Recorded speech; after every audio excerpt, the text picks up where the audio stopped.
A major problem in the video game industry are so many people who are running companies' social medias are supposed to be interacting with customers in a way that makes them feel listened to. People don't want to support companies that don't care about their opinions, but individuals that are directors and producers and developers just don't really understand that. And now the Assassin's Creed Shadows director is getting pretty wrecked by gamers by saying they will listen to warranted criticism, but only from Japanese fans because people worldwide have been criticizing Ubisoft over Assassin's Creed Shadows, and a lot of Japanese gamers, yes, are pretty unenthused with this game, and it is good that they will be listened to in some capacity, but what about Western gamers, the people who are also talking about your title, but they also specify warranted criticism. And judging by these companies' mentalities, they'll ban you for anything you've said on their platforms because they can deem anything as hatred or harassment. And we see this happen time and time again, though warranted to them is basically just patting them on the back. So they're only going to listen to you when you're praising them.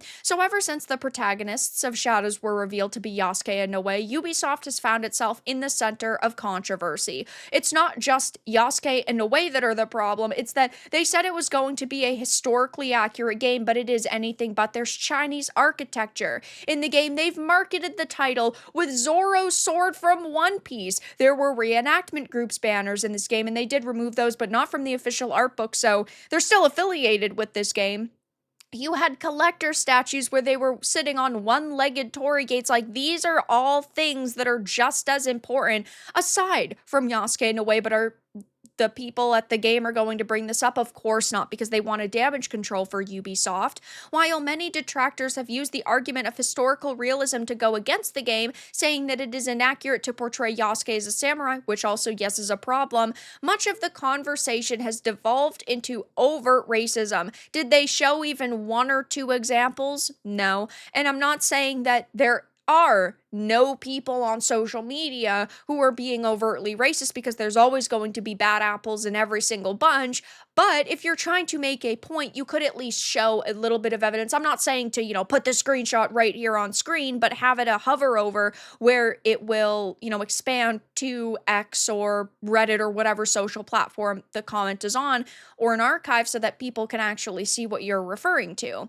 But now the game director, Jonathan Dumont, has touched on this at a preview event. Here, he doesn't address the comments or hate coming from Western audiences, but says that he is willing to hear Japanese fans out as long as the feedback is good and warranted. There are plenty of Western gamers who have given good feedback and legitimate feedback, but we are being ignored because you realize there's nothing you could do at this point that could quell some of our worries and feedback. But this interview has not been released in full yet, but is quoted by content creator Genki Gamer, who spoke with Dumont at a recent preview event. I asked about the controversy surrounding the game in Japan, and he told me that the teams are focused on the game. They are trying to listen to the Japanese fans, and if there is good and warranted criticism, they will try to take it in. But on the whole, they are mainly focused on delivering an outstanding game. And when it comes to them implementing feedback, there's no way that at this point in time they could. The game releases in just a couple of weeks.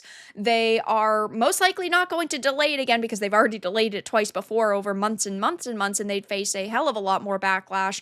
But there's nothing that they could really do at this point that would change people's opinion or that would make them or this game look better. So really, he's just going into an interview to prove again that they don't actually really care about our feedback, because he could have said this months ago that they were trying to take people's feedback into consideration, but he didn't. Now, as for what would or wouldn't be considered warranted criticism, the article says that would likely include the endless stream of complaints about Assassin's Creed going woke, something we've seen with many other games over the past year. There were also some calling on Yasuke to be removed from the game, which obviously could not be done so late into development, and I don't think that they would have done that anyway, even if we had been asking 3 years ago for Yasuke to be removed or something like that. This is clearly the direction of the game that they're going in, and Ubisoft Ubisoft is a company that at this point in time just is really listening to themselves, because